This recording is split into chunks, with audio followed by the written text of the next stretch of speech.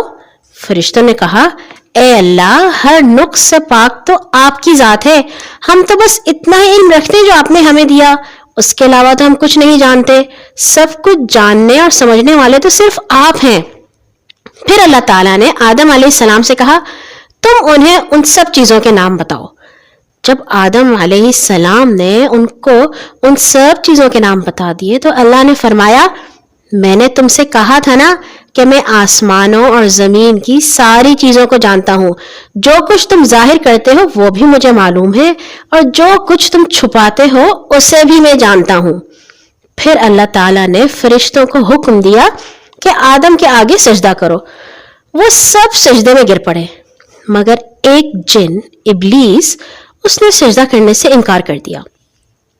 ابلیس کے معنی ہیں بہت ہی مایوس، مگر یہاں ابلیس اس جن کا نام ہے جس نے سجدہ کرنے سے انکار کر دیا۔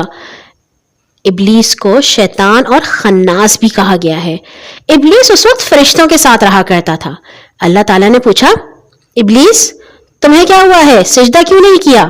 اس نے کہا، میرا یہ کام نہیں کہ میں اس انسان کو سجدہ کروں جسے تو نے سڑی ہوئی مٹی کے سوکھے گارے سے پیدا کیا ہے، میرا رتبہ تو اس سے بڑا ہے کیونکہ مجھے تو نے آگ سے پیدا کیا ہے۔ اللہ تعالیٰ نے ناراض ہو کر فرمایا، یہاں سے فوراً نکل جاؤ، تمہیں کوئی حق نہیں کہ یہاں بڑائی اور گھمنڈ کرو، تم تو ان لوگوں میں سے ہو جو خود ذلیل ہونا چاہتے ہیں، قیامت تک تمہارے پر لعنت ہے۔ ابلیس نے کہا، میرے رب یہ بات ہے تو پھر قیامت کے دن تک مجھے مہلت دے دو۔ اللہ تعالیٰ نے فرمایا، تمہیں اس دن تک مہلت ہے جس کا وقت صرف مجھے معلوم ہے۔ اب ابلیس کہنے لگا، میرا آپ سے وعدہ ہے، میں قیامت تک انسانوں کو سیدھے راستے سے بھٹکاتا رہوں گا۔ اللہ تعالیٰ نے کہنے لگے، تمہارا زور سچے دل سے میری بندگی کرنے والوں پہ نہیں چلے گا، صرف ان بھٹکے ہوئے لوگوں پر ہی چلے گا جو تمہارے پیچھے چلنا چاہیں گے۔ میں تمہیں اور ان سب لوگوں سے دوزخ کو بھر دوں گا۔ اللہ تعالیٰ نے حضرت آدم علیہ السلام کے ساتھ رہنے کے لیے اپنی قدرت سے ان کی بیوی بھی پیدا کر دی۔ ان کا نام حوا تھا۔ ان کو اماں ہوا بھی کہا جاتا ہے کیونکہ وہ سارے انسانوں کی ماں ہیں۔ پھر اللہ نے دونوں میاں بیوی کو یہ فرما کر جنت میں بھیج دیا، اے آدم، تم اور تمہاری بیوی دونوں اس جنت میں رہو، جس چیز کو تمہارا جی چاہے کھاؤ، مگر اس درخت کے پاس نہ جانا ورنہ تم ظالموں میں گنے جاؤ گے۔ اور دیکھنا، یہ شیطان تمہارا اور تمہاری بیوی کا دشمن ہے، ایسا نہ ہو کہ تمہیں جنت سے نکلوا دے اور تم مصیبت میں پڑ جاؤ۔ یہاں تو تمہیں تمام آرام حاصل ہے، نہ بھوکے ننگے رہتے ہو، نہ پیاس اور دھوپ تمہیں ستاتی ہے۔ آدم اور حوا مزے سے جنت میں رہنے لگے، لیکن شیطان جو ان کا پکا دشمن تھا ان کی طاق میں تھا۔ وہ ان کے پاس جا پہنچا اور اپنی چکنی چپڑی باتوں سے ظاہر کیا کہ ان کی بھلائی چاہنے والا ہے۔ اس نے ان سے کہا، تمہارے رب نے تمہیں اس درخت کے قریب جانے سے اس لیے روکا ہے کہ تم فرشتہ نہ بن جاؤ یا تمہیں ہمیشہ کی زندگی نہ مل جائے۔ پھر اس نے قسم کھائی کہ میں تو تمہارا دوست ہوں، تمہارے لیے اچھا ہی چاہتا ہوں۔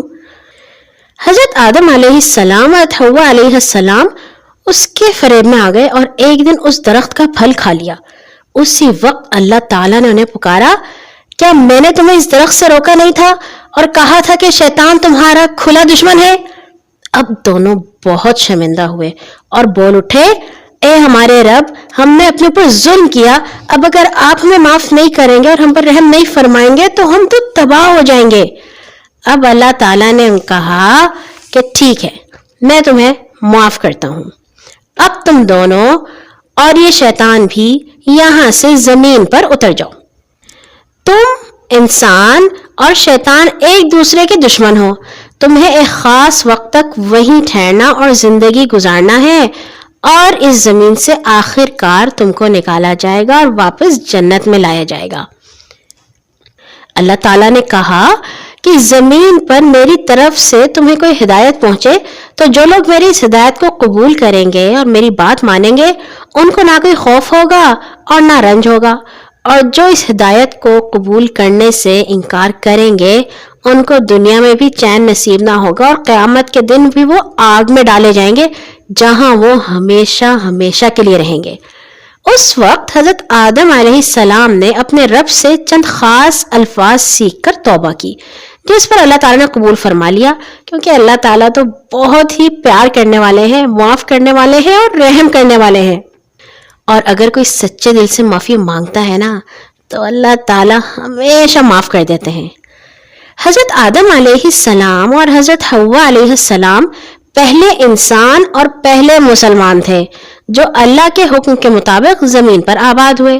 اللہ تعالیٰ نے ان کو بہت سی اولاد دی اور حضرت آدم کو اپنا نبی بھی بنایا، چنانچہ انہوں نے اپنی ساری اولاد کو اسلام کی تعلیم دی۔ پھر اللہ تعالیٰ نے حضرت آدم کی اولاد کو بھی اولاد دی۔ یہ سلسلہ اسی طرح چلتا رہا اور چل رہا ہے۔ آج دنیا میں جتنے انسان ہیں وہ سب حضرت آدم ہی کی تو اولاد ہیں، اسی لیے انہیں ابو البشر یعنی انسانوں کا باپ کہا جاتا ہے۔ ننھی ساتھیوں، حضرت آدم علیہ السلام اور حوا تو اپنے وقت پر دنیا سے رخصت ہو گئے، لیکن اللہ تعالیٰ نے ان کی اولاد کی آزمائش کے لیے شیطان کو قیامت تک کے لیے کھلا چھوڑ دیا۔ وہ اور اس کے چیلے انسانوں کے دلوں میں بہت برے خیال اور شک پیدا کرتے رہتے ہیں اور ان کو سیدھے راستے سے بھٹکانے کی کوشش کرتے ہیں۔ جو لوگ شیطان کی باتوں پر عمل کرتے ہیں اور شیطان کی باتیں مانتے ہیں، اللہ تعالیٰ ان سے ناراض ہو جاتا ہے۔ یہ لوگ ہیں جو قیامت کے دن دوزخ میں ڈالے جائیں گے، مگر جو لوگ اللہ اور اس کے پیغمبروں کی بتائی ہوئی باتوں اور ہدایتوں پر عمل کرتے ہیں، اللہ تعالیٰ ان سے راضی ہو جاتا ہے۔ یہی وہ لوگ ہیں جو قیامت کے دن جنت میں جائیں گے انشاءاللہ۔ اللہ تعالیٰ سے دعا ہے کہ آپ بھی ان لوگوں میں شامل ہوں جو جنت میں جائیں گے اور بڑے پیارے سے بڑے سے گھر میں رہیں گے، اور ہم بھی ان میں شامل ہوں، اور پھر جنت میں تو مزے ہی مزے ہوتے ہیں۔ کل آئیں گے انشاءاللہ ایک اور کہانی کے ساتھ۔ سونے سے پہلے اپنے لیے اور تمام مسلمانوں کے لیے دعا کرنا مت بھولیے گا۔ اللہ حافظ۔